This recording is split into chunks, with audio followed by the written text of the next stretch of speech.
Hi, I'm Marc Loftus, editor of Post, and in this podcast, I'm again joined by Dell Technologies' Alex Timbs and Arcitecta's Jason Lohrey, both of whom have shared their expertise in the past as we've looked at the importance of managing metadata, global namespaces, orchestrated workflows. And in our last podcast, Alex and Jason called attention to some of the advancements in technology that are making it easier for those seeking to steal content or hold it for ransom. Today, we pick up on that discussion of cybersecurity with a look at what's happening in the media and entertainment space and how these intrusions can be prevented. Jason, Alex, both of you, welcome back. Thanks, Marc. I'm really excited to be able to share some more thoughts on cybersecurity. Likewise, really nice to be back. Thanks again for joining us. Obviously, we touched on this a bit in the past, and it's not that we have all of the answers, but we do have some of the signals that content creators should be aware of, whether it's because of their workflow, et cetera. Why is this happening? We talked just a little bit last time about technology is enabling this. And what are we identifying as some of the reasons that maybe are putting some of these studios or content creators at risk? I think from the technology perspective, at the highest level, it's really just about the level of connectivity, the ease of connecting and the amount of connections that we have, the complexity of these environments. But I think that it really falls back onto it being a fundamental cultural issue in a lot of these businesses. Because after many years of experience myself, along with some of my contacts in the industry that are TPN and ISO certified auditors, some of the conclusions that I could draw from those conversations are that facilities globally generally have very poor cyber posture and should be considered very exposed. And this, I think, is because of a manifest governance failure in both private and public sectors, combined with a lack of revenue in the industry and a blasé attitude, which really leads to these risks, I think. I think the risks are increasing because of improvements in connectivity. It's easier to get to other places around the globe. It's faster. So the technology is enabling us to launch attacks more easily. Moreover, we're in a world where we're offering services to the rest of the world. So it's publicly accessible, or we're collecting valuable sets of data. So medical records, financial data, the world is operating around data. So we've got these honeypots of data that are interconnected around the globe, and those interconnections are increasingly faster and easier to get to. So that's actually allowing people to mount these attacks more effectively. There are a couple of other things that are happening. You've got global conflict, so there are governments driving this for advantage. You've got manipulation of societies politically and otherwise. So getting a hold of someone's identity, you can steal you can get financial advantage, but you can also get societal advantage and advantage over those people in all sorts of abstract ways, or ways that may not be obvious at first, political or others, or understanding how society works. So everybody's trying to get an advantage, and those are at government down to private and criminal levels, and just fundamentally the entire ecosystem is more connected. Is it a worst case scenario attitude where you're willing to take a risk, wondering what that worst case could be, or not making change until that worst case scenario takes place? Is that the attitude where, well, it hasn't happened yet, we'll worry about it when it does, and when it does, then we'll have to take the most dramatic action, but until then, we'll let it fly and take chances? Yep. I'm going to jump in here first, Alex. I would lay money on the fact that most people really wouldn't understand what their exposure points are and what the sort of threats are out there. If you were to say today, what is your risk profile, that will be something that will be conducted by your board, your senior management, and understand that from a company point of view. There are two sides. You need to do that from the top down, but there's also the technology point at coming in. I bet you many people won't know where their exposure points are. On top of that, who do you turn to understand what your true risk profile is? We need to equip ourselves much better. Very good point, Jason. Look, I think that the risk is not well understood. Most businesses will have a very patchy understanding of what risk is, how to define it, what their unique risk profiles are. And so there's absolutely a huge role to play in pulling everything back to the basics and actually unpacking what you think your risk is in your business. And everyone's view will be different, but starting with that can be very valuable. But Marc, you started off by talking about cultural issues, and I'm a very strong supporter of the fact that I think most of these issues stem from cultural roots. And it really comes from poor maturity targets in these businesses. And also as a result of that, no investment, flowing to attain higher maturity targets. So, it's resulting in these manifest non-existent policies or ad hoc processes and poor documentation, etc. And that is due to that lack of top-down approach, that lack of management buy-in from the outset of going on this journey. And it's really a complete lack of understanding that we see at the executive level on what their role is and how an ISMS information security management system benefits the business, that it is a business benefit. It is a fundamental part of running their business. And also lack of defined tangible outcomes as part of the implementation of any kind of process or change management. And still seeing it as an IT problem, which Jason touched on. We've talked about that in the past, where people think that it is an IT problem, but it's really everybody's problem, and that could start at the top, and it's not singularly the IT side. Very true. Well, actually, we've got two divides here. You've got the IT guys on one side, that's over in a camp, but you can't bundle them all up in one.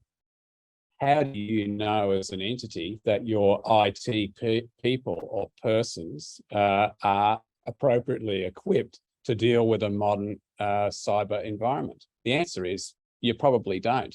You've got to make sure that they're appropriately assessed and they've got ongoing training. You can't just make an assumption that you just leave it to the IT guys and they'll figure it out.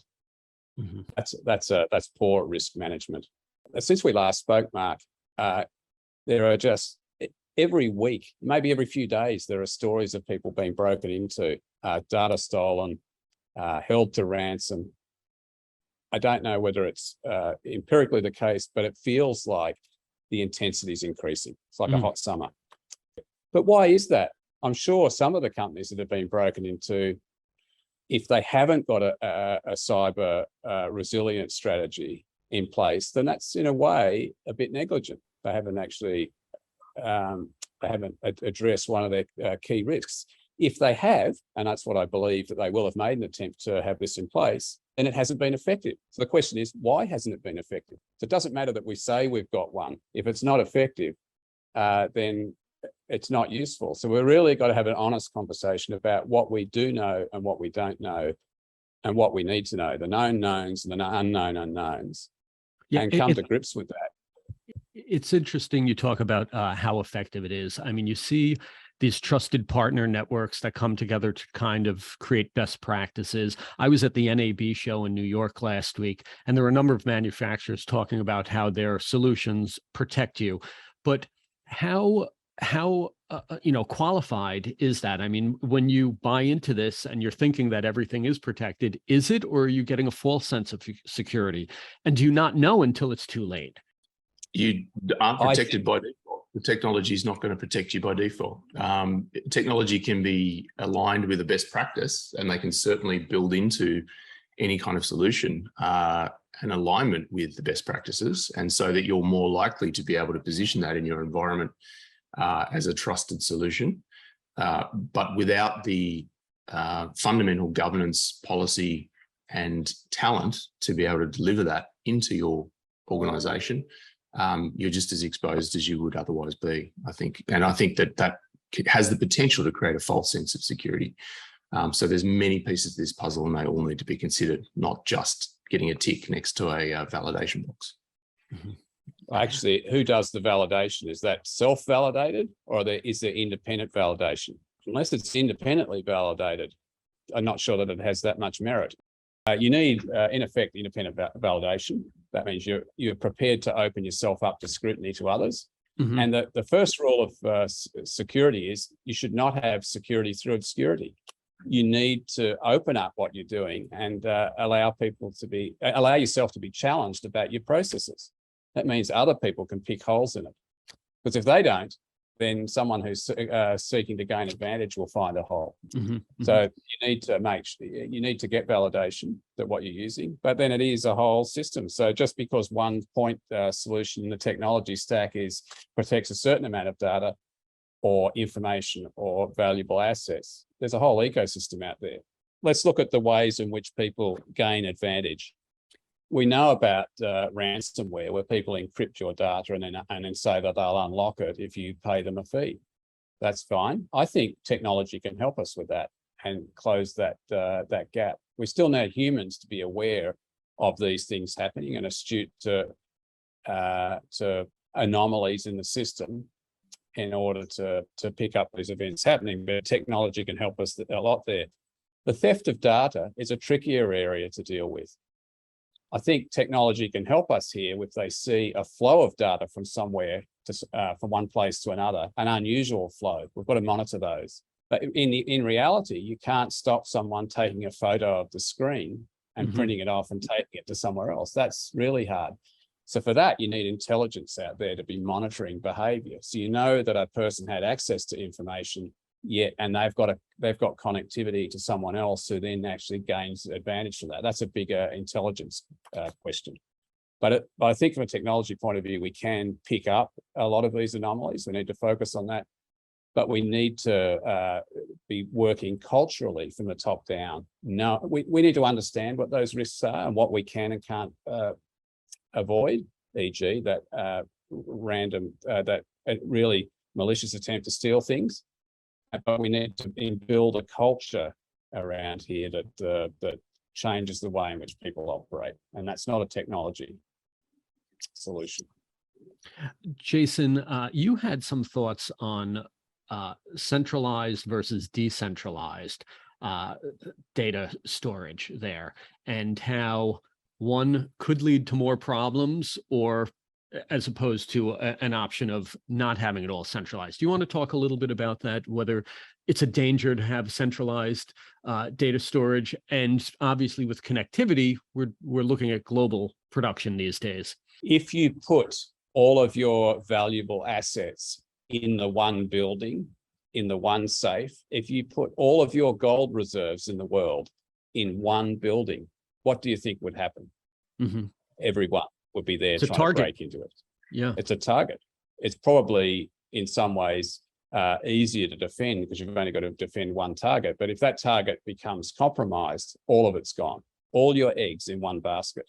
And I think that's what happens when you centralize your data in single systems. I think the key to resilience is if someone breaks into a single system and it's got the answer to life, the universe, and everything, the game's up.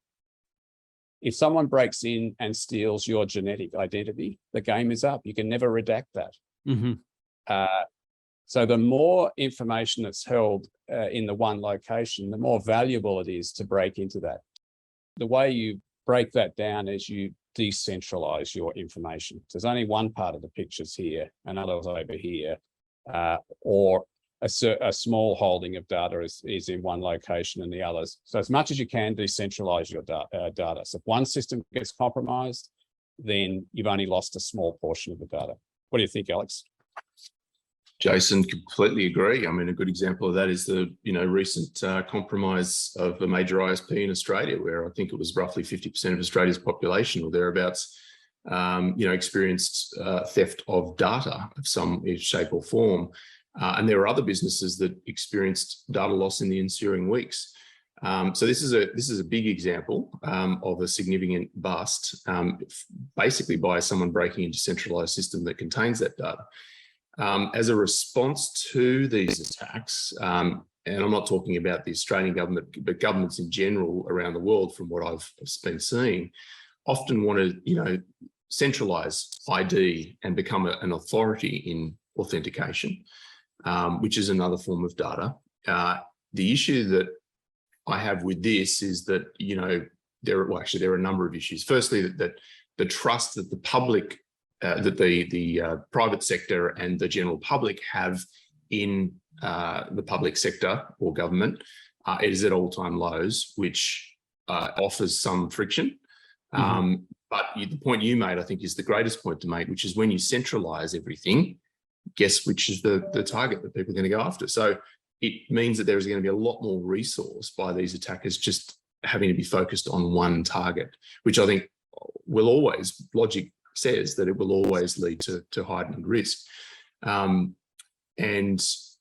the other factors that I'd like to raise in this are that centralized data, including data that's used for verification or trust confirmation, is not viable during loss of power because it's generally digital.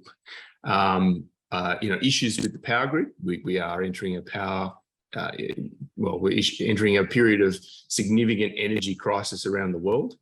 Network disturbances as a result of that, or malicious damage.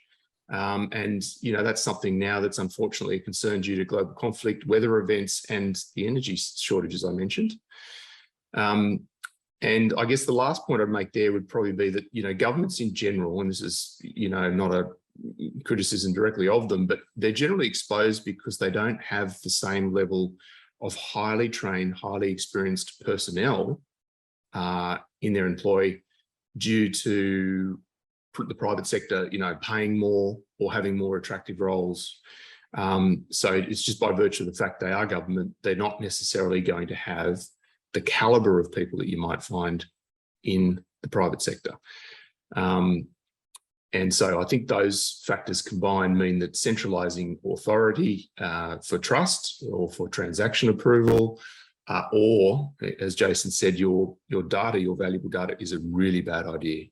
And decentralizing ID and your data based around a community trust authority is the way to go. There is a countervailing argument to this, though. Some people will say, if you centralize, then you can centralize the expertise.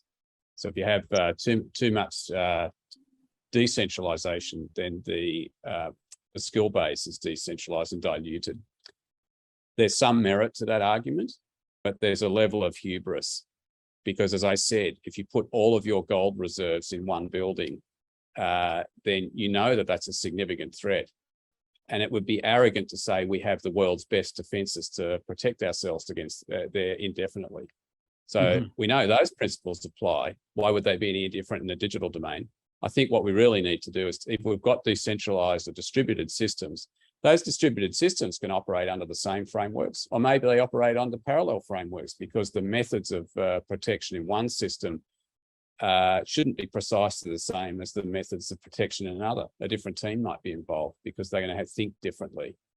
But we need some oversight over these in best practice. We don't just say we're going to throw it out there to a whole bunch of people and of course they'll figure it out. You need that expertise built up, but just don't put all your eggs in the one basket. Eggs in one basket. Okay, so that brings us to a conversation about the cloud. And obviously that's a trend that everybody is wanting to use the cloud for their workflow because it enables global, contributions there. But is there still value in having on-premise storage of your own media or a hybrid scenario where you're using the cloud, but you're also keeping things local as well? Are we going to continue doing that, or do you think they are going fully to the cloud? The data, Marc, that I'm seeing shows a lot of repatriation and a very clear picture of hybrid being the future for most businesses.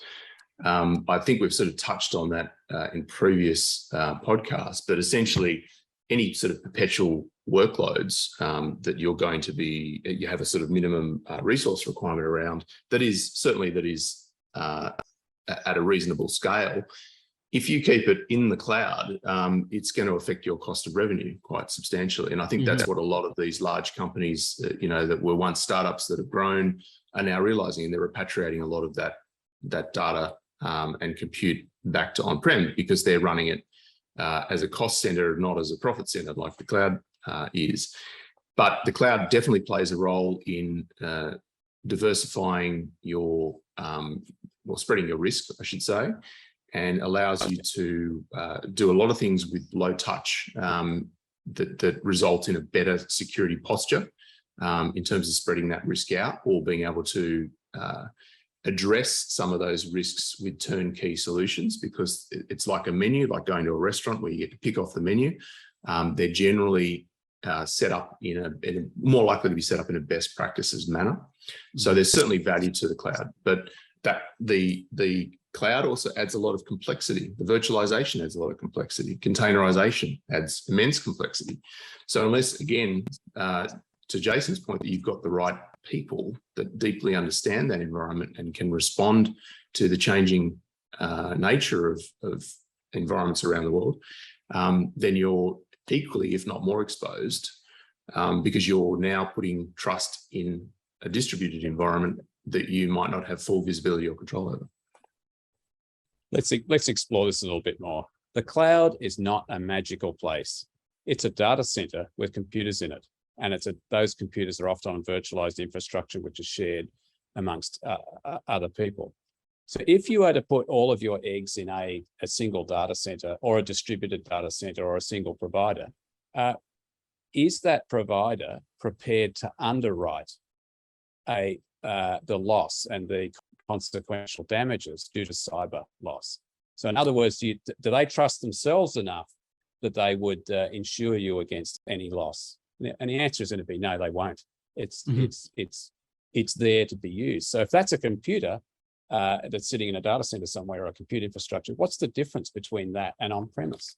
Absolutely nothing. It's just who owns it and manages the infrastructure is the same, but the risk profile is the same, and you need to be across that. You would hope that in those providers that they would have been attractive for people of good qualification that know something about this, but that means they have to know something about your business and they have to be intimately involved in that. And as far as I know, cloud providers don't do that. They just provide the infrastructure and you are responsible for using that. So you can't outsource that your protection of data and your protecting your business to the cloud provider. So it doesn't matter whether it's in there or it's on premise. Mm-hmm.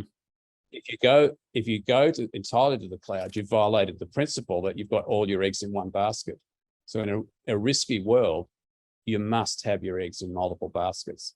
So that means, to me, a diversity of compute environments, a diversity of geographies, a diversity of technology types. So if you've got data, I come from the data space, but if you're storing data, put it on disk, put it on tape, put it on optical storage, for example. That gives you genetic diversity. Don't just put it all into a black box. Do you know when you go to your cloud provider exactly what the storage is that they're using underneath? They're very opaque about that. And so you won't know. So do you know what your risk profile is? You won't. And the only way to press on that is to ask them to be responsible for the loss. And then let's see whether the cloud provider will front up. Mm-hmm. One thing that's interesting with the media and entertainment space, as opposed to, say, a government, is the workflow life cycle concept. The fact that you're working with a certain number of vendors for this month or these weeks or however long it is, and then the next project comes in, you're working with a different group. So there's always that opportunity for there to be gaps in your protection there, whereas a government is more of a steady system there. Do you want to talk about how media and entertainment is a little more vulnerable because of those workflow lifecycle issues? Yeah, the more moving parts you've got, and we're trying to get an advantage. The amount of compute, the complexity of compute is increasing. We need to use the latest technology. We need to leverage people where they are, wherever they are in the globe. We need to avail ourselves of the best of breed at all times to get an advantage, because we're really pushing the boundaries of compute and data intensive operations. Of course, we're going to use new stuff. So that means every time we change those components, we need to assert that they are resilient in a world which is prone to cyber attack. Alex. Yeah, look, just another take on that is, the media industry specifically, the media and entertainment industry, has a unique workflow cycle that it has these extremes of amplitude, where large amounts of infrastructure are needed for short periods of time. And that's where that sort of, in some situations, an almost desperation appears, where you'll just take anything. You'll use any compute you can find. You'll use any storage you can find. You'll beg, borrow, steal. just to get that show done, because you're under immense pressure. That goalpost is not moving.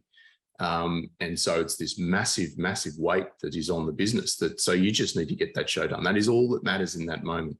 So that workflow life cycle creates this huge amplitude, and it is also at the same time occurring in a cycle of feast or famine. This is project-based work. You only get paid when you're delivering this work. And so it's often a case of having a period of famine or low or no revenue for periods of time after a show is delivered. So it can present itself to a business as being an insurmountable issue if they don't have the money or the resources to look at cyber when their primary focus is making pretty images. So, how do their thinking is, how do I commit to policy and procedural change, the implementation of an ISMS, when your next job or project is not actually even guaranteed. So the business commitment is just not there because there's no guarantee of that future work or viable revenues coming in the door.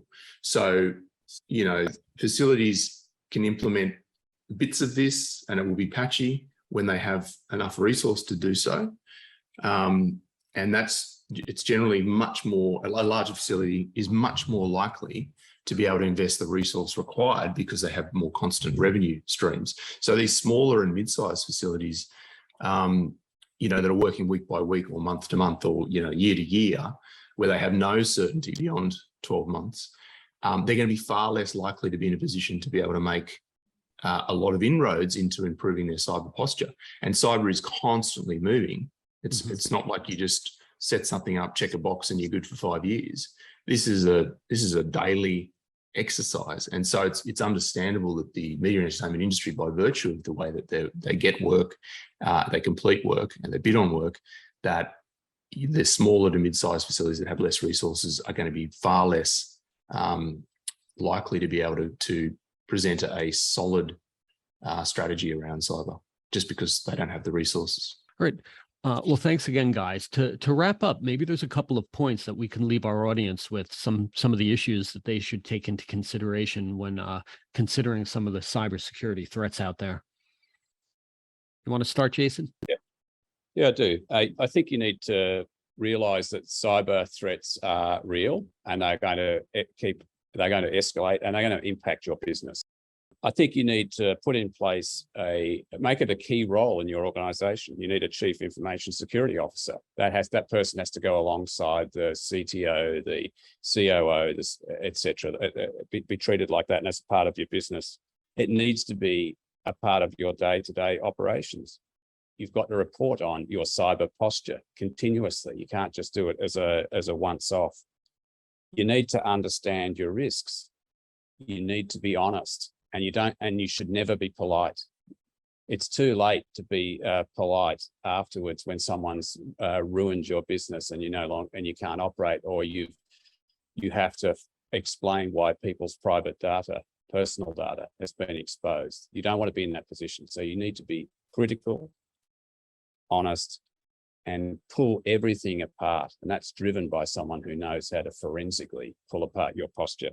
And then when you put processes and procedures in place, you need to prove that they work. You need to test them. You need to get other people in to assess that your posture, from the top down, from your management to your processes, right through to your technology, is going to work. Where you use technology from others, whether it's software or hardware, ask those people for a statement on their cyber resilience and how they can address the threats of cyber, because it make them think about this and have to actually position their technology. And if they can't provide that, go to someone else. But we're responsible collectively for stitching these together. So that's the technology side, but we need to focus on people and processes. You need to start with people that are designated to look after this within your organization. Alex, anything you'd like to add on Jason's thoughts? Got a few points. Start with a zero trust model. If there's one thing you can do is just don't trust by default. Assume that you can't trust anyone or anything. So, and I'm not talking about just from the technical sense, but also in the cultural sense, to validate all aspects of data, including metadata. Trust no one. Don't trust any system or data set until they've earned it. At the individual level, humans are generally unwilling to invest the time to understand risk and their role in mitigating it. So you need to assume that in your business and make it a cultural challenge, that requires, again, that top-down change with suitable training and also rewarding positive behavior. If there's people that are making great inroads or doing good things in defending your business, make sure you reward them in some way. One thing I don't think we touched on was the sort of moral and ethical part of it. What do you do if you do get ransomed? Is it the right course of action to pay a ransom, or are you encouraging the commercialization of data hostages? I don't have an answer to that because it's unique to each situation. Sometimes that data is just so important to your business that the impact of not paying that ransom outweighs any potential long-term risks, encouraging further attacks. So I don't have a particular view on that. I just think it's something that you should consider when you're thinking about your risk. We touched on the fundamental lack of experience of security personnel. IT, it's seen as an IT problem, but IT isn't properly funded, or IT doesn't have in their job descriptions when they're hiring people the correct remit for being a defender, a cybersecurity expert. You can have a look at some of the current job descriptions in your particular industry. It doesn't have to be media and entertainment. See how many IT-related personnel job ads contain substantial amount of requirements around cybersecurity. Certainly in media and entertainment, most of them have nothing, which is a huge gap. The complexity of the modern IT environment, we touched on that. It's really difficult to manage at the human level. Jason mentioned you got to automate that. You've got to monitor it. So you certainly need a large amount of increasing automation for monitoring and even automated remediations in some cases as the default approach in complex environments. Insurance companies play a huge role, I believe, particularly in media entertainment, from my experience, in closing or addressing that cybersecurity gap, because they can enforce a requirement to have a minimum framework in place before they will give you insurance. So they can play a big role in this. So not only will it improve their posture and their risk profile, but it will also help the industry. As Jason likes to use, it's a forcing function. And I think this was already touched on before, authentication needs to embrace behavioral analytics. So multiple factors, the behavior of the individual that's seeking authentication, biometrics, and it could be multi-point biometrics, multi-factor, along with multiple interlocks for extremely sensitive data. Just like you want multiple people to confirm the launch of a nuclear missile because of the severe impact of that going up without it being what's intended. You want the same for data access that has, top secret or secret or high commercial value. You may want to put multiple interlocks on it so you can get multiple people to confirm that the person that wants access is trusted and has the right to access that data. I'll leave it at that. It's a lot to digest, a lot of things to take into consideration. Alex, Jason, I want to thank you both again for participating in this podcast, sharing your expertise with our audience, and hope to speak with you again in the future. Thanks for your time, Marc. Yeah, thanks, Marc. It's been great.